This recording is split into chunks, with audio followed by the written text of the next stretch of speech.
పెద్ద plus point ఏంటంటే 56 ఏళ్ల రేవంత్ రెడ్డి ఈ రోజు కూడా యూత్ ఐకాన్ అవ్వడం.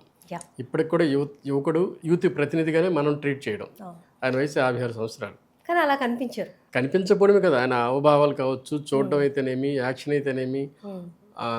మనం కేసీఆర్ లాంటి వాళ్ళని వృద్ధుడని చెప్పడం అయితేనేమి. సో అంటే ఆయన youth icon, no doubt at all. లేదంటే మెస్సీతో స్టేడియంలో ఫుట్బాల్ ఎలా ఆడతాడు, అలాగే కేటీఆర్ని కబడ్డీ అలాగే ఆడతాడు అతన్ని రాజకీయంగా. సో స్టిల్ ఆయన యంగ్గానే మనం కనిపిస్తున్నాడు. అది ఆయన ప్లస్ పాయింట్ ఒక రకంగా చెప్పాలంటే. ఓకే. ఇకపోతే ఆయన రాజకీయ ప్రస్థానం ఒకసారి మీరు 20 ఏళ్ల క్రితం ప్రారంభమే దగ్గర మనం చూశారు. ఆయన ఉమ్మడి మహబూబ్నగర్ జిల్లాలో మిర్చిల్ స్టార్ట్ అయింది. ఆయన మొదటి ఎన్నిక ఎక్కడి నుంచి వచ్చింది? జడ్పీటీసీగా. అవును. అది కూడా స్వతంత్రంగా, అవును. అంటే ఏ రాజకీయ ఏ పార్టీకి రాజకీయ సంబంధం పార్టీ లేదు. నుంచి? అక్కడి నుంచి ఆయన ఎమ్మెల్సీగా కూడా స్వతంత్ర అభ్యర్థిగానే గెలిచారు. అవును. అంతవరకు పార్టీతో సంబంధం లేదు.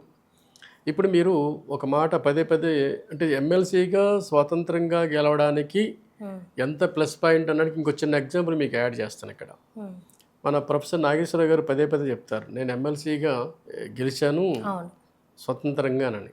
అంటే స్వాతంత్రంగా గెలవడానికి ప్రొఫెసర్ నాగేశ్వరరావు గారు లాంటి మేధావి, సిపిఐ సిపిఎం సపోర్టు, అనేక రాజకీయ పార్టీల సపోర్టు ఆయనకు ఉండడంతో గెలిచాడు ఆయన. అవును. మరి ఏ సపోర్టుతో ఆ రోజు రేవంత్ రెడ్డి గెలిచారు? సో అంటే అంత సపోర్ట్ ఆయనకి ఆ రోజు ఉంది. అలాంటి రేవంత్ రెడ్డి ఈరోజు ముఖ్యమంత్రి కాగలడానికి పూర్తి అర్హుడు కాబట్టి ముఖ్యమంత్రి అయ్యాడు ఆయన.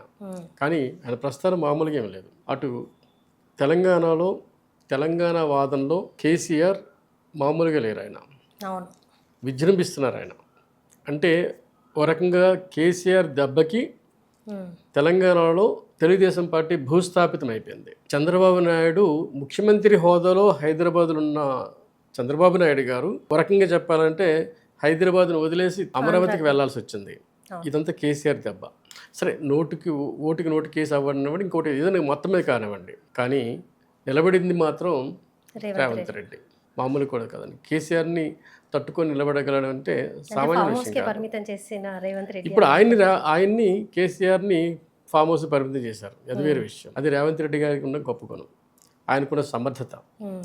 ఇంకొక సమర్థత ఏంటంటే, కాంగ్రెస్ పార్టీ అంటేనే సీనియర్లు ఉన్న పార్టీ.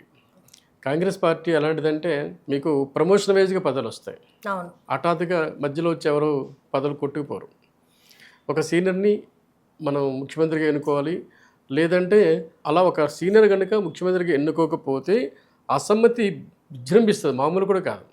ఇంకా ఆయన పదవిలో ఉండనివ్వరు అనమాట. అది గత చరిత్ర మనం చూసి తెలిసిపోతుంది. చెన్నారెడ్డి నుంచి నిన్న మొన్నటి విజయభాస్కర్ రెడ్డి వరకు ఉమ్మడి ఆంధ్రప్రదేశ్లో మనం చూసాం. అంటే ఒక ముఖ్యమంత్రి ఒకరు ఉంటే, అధిష్టానం ఒకరు నియమిస్తే అతన్ని సరిగ్గా పనిచేయకుండా చేసే మీకు అసమ్మతి వరకు అంతే బలంగా తయారవుతుంది కాంగ్రెస్లో. కానీ రేవంత్ రెడ్డికి అసమ్మతి లేకుండా ఉండడానికి వెనక ఉన్న పెద్ద దీక్ష ఏంటంటే కేసీఆర్ సహకరించారు ఆయనకి. ఎలా? ఆయన కాంగ్రెస్ని పూర్తిగా తొదముట్టించాడు, ఆయన భూస్థాపితం చేశాడు. ఆయన కాంగ్రెస్ని స్వరం లేకుండా చేశాడు ఆయన. 10 ఏళ్ల తర్వాత ప్రతి కాంగ్రెస్ వాది కేసీఆర్ ఇంకొక 5 ఏళ్ళు ఉంటే అసలు మనకు పుట్టగతులు ఉండవు అన్న స్టేజ్కి వెళ్ళిపోయారు.